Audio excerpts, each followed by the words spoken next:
Hello बच्चों, welcome to Veda academy. आज आपके लिए एक लेटेस्ट अपडेट है। जो भी बच्चे क्लास 10th और 12th के स्टूडेंट हैं और 2024 में बोर्ड एग्जामिनेशन देने वाले हैं, तो उनके लिए ये एक इम्पॉर्टेंट न्यूज है। तो सीबीएसई ने एक लेटेस्ट नोटिफिकेशन जारी किया है जिसमें उसने कहा है कि अब बोर्ड एग्जामिनेशन में जो परसेंटेज, डिस्टिंक्शन और डिवीजन का सेक्शन होता है उसे वो खत्म कर रहे हैं। यानी कि अब आपको आपकी मार्कशीट में किसी भी तरह का डिवीजन या डिस्टिंक्शन या परसेंटेज नहीं मिलने वाला है। जी हाँ, इस लेटेस्ट इंफॉर्मेशन में क्या क्या बातें हैं वो सब आपको इस वीडियो में डिटेल्ड मिलने वाली हैं। तो वीडियो में लास्ट तक बने रहिएगा और आइए जानते हैं क्या है वो नोटिफिकेशन और क्या कहा है सीबीएसई ने, उस चीज को पूरा डिटेल में समझते हैं। तो लेटेस्ट नोटिफिकेशन ये कह रहा है कि भाई अब CBSE not to award any type of division percentage for the class 10th and 12th board examination for 2024। तो 2024 का बोर्ड अगर आप देंगे तो आपकी मार्कशीट में अब कोई क्राइटेरिया नहीं है कि आप डिस्टिंक्शन देखें या डिवीजन देखें या किसी भी तरह का परसेंटेज ओवरऑल आपको देखने को नहीं मिलने वाला है। अच्छा, इससे पहले जो चीजें चल रही थी उसमें यह था कि सीबीएसई ने 10th और 12th के जो बोर्ड असेसमेंट हैं उसके मेथड को थोड़ा सा चेंज किया है। और वो चेंज क्या है?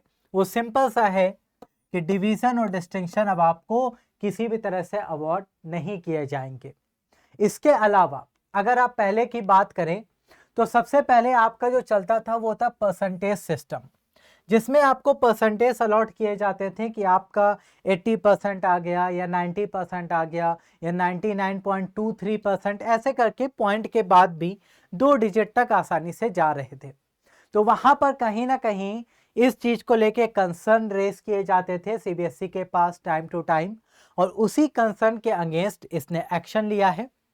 उसके बाद जब दोबारा चेंज हुआ था तो ग्रेडिंग सिस्टम आपका जो आया था जो कि था सीजीपीए में आपके A1 A2 B1 B2 C1 C2 D1 D2 और E तक, यानी कि A से E तक पूरा सीजीपीए सेक्शन बना हुआ था, जिसमें 10-10 के रेशियो में परसेंटेज को हम डिवाइड कर लेते थे और अगर किसी को E मिलता था तो उसे फेल कंसीडर किया जाता था। तो परसेंटेज के बाद सीबीएसई सीजीपीए सिस्टम लाया जरूर था, लेकिन अब सीबीएसई ने कहा है कि अब आप सिर्फ इंडिविजुअल सब्जेक्ट की परफॉर्मेंस पर फोकस करिए। अब ना ही आपको डिस्टिंक्शन मिलने वाली है, ना ही आपको किसी भी तरह का डिवीजन मिलने वाला है और ना ही अब हम परसेंटेज अलॉट करेंगे। यानी कि अब इसमें से कुछ भी सीबीएसई नहीं देने वाला है। तो क्या है उसके नोटिफिकेशन में कंप्लीट इंफॉर्मेशन, आइए थोड़ा सा समझते हैं। तो ये है वो नोटिफिकेशन जो लेटेस्ट आपको देखने को मिला, और according to this notification calculation of percentage of class 10th and 12 ये आपका क्लोज हो चुका है। The CBSE is receiving request from various person to intimate the criteria for calculating percentage of the students. तो इसी पर एक्शन लेते हुए उसने कहा है कि अब कोई भी ओवरऑल डिवीजन, डिस्टिंक्शन या परसेंटेज वो अवॉर्डेड नहीं होगा। बट आगे कुछ बातें और हैं कि अगर आपने सिर्फ 5 सब्जेक्ट ले रखे हैं, बात की जाए 5 सब्जेक्ट अगर आपके पास हैं, लेकिन कुछ ऐसे भी स्टूडेंट्स होंगे जिन्होंने ऑप्शनल सब्जेक्ट्स ले रखे होंगे, यानी कि जिनके पास 5 से ज़्यादा सब्जेक्ट भी होंगे।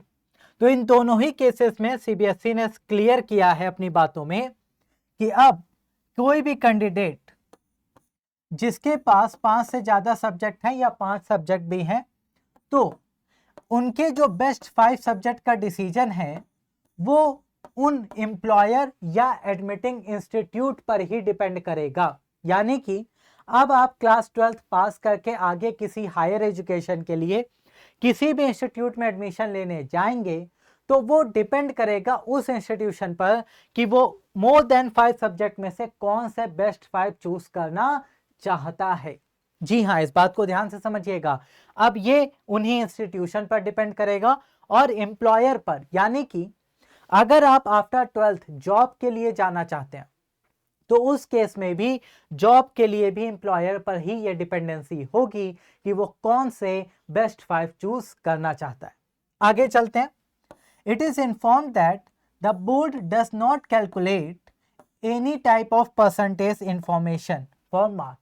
तो भाई आपके परसेंटेज डिसाइड अब बोर्ड नहीं करेगा, लेकिन अगर परसेंटेज की नीड है हायर एजुकेशन के लिए तो वो भी डिपेंडेंसी अब एडमिटिंग इंस्टीट्यूट या एम्प्लॉयर की ही है। यानी कि अगर आप कहीं जॉब के लिए अप्लाई कर रहे हैं या एडमिशन के लिए अप्लाई कर रहे हैं तो ये परसेंटेज अगर वहां रिक्वायर्ड है तो ये परसेंटेज कैलकुलेट करने की जिम्मेदारी उन्हीं इंस्टीट्यूशन की होने वाली है। तो ये कंप्लीट इंफॉर्मेशन आपको इस नोटिस में मिल जाती है जो सीबीएसई ने जारी किया है अभी लेटेस्ट में ही। तो अब आपको क्लियर है कि अब आप 10th और 12th के जो बोर्ड देंगे वहां आपको ना ही डिस्टिंक्शन मिलनी है, ना डिवीजन मिलनी है, ना ही आपको परसेंटेज मिलने हैं। ये सारे कैलकुलेशन डिपेंड करेगा उन इंस्टीट्यूशन पर जहां आप एडमिशन लेंगे या फिर उन एम्प्लॉयर पर जहां आप अप्लाई कर रहे होंगे। तो ये है कंप्लीट इंफॉर्मेशन। इसका कुछ बेनिफिट भी है, कुछ तरह से आप ड्रॉबैक भी समझ सकते हैं, सबके अपने अपने पॉइंट्स होंगे। बट बेनिफिट ये है कि अगर आप इसको देखें तो अब किसी भी तरह का जो बच्चों में एक कंपटीशन रहता है कि नहीं उसके ज़्यादा नंबर आ गए, हमारे कम आ गए, तो एक तरीके से वो ना डिप्रेस होने लगते हैं। तो वो सारी चीज़ें कहीं ना कहीं खत्म हो रही होंगी और इस डिसीजन के साथ सीबीएसई पॉजिटिव चीज़ों को ज़्यादा अच्छे से देखते हुए आगे बढ़ रहा है। तो आई होप आपको ये कंप्लीट इन्फॉर्मेशन समझ में आई होगी और ऐसे ही अपडेट आपको अगर चाहिए तो वेदा एकेडमी से जरूर जुड़े रहिए। उसके लिए हमारे चैनल को सब्सक्राइब कर लीजिए और चैनल को सब्सक्राइब करने के साथ साथ वीडियो अच्छा लगा है तो लाइक और शेयर करना मत भूलिएगा। Thank you so much.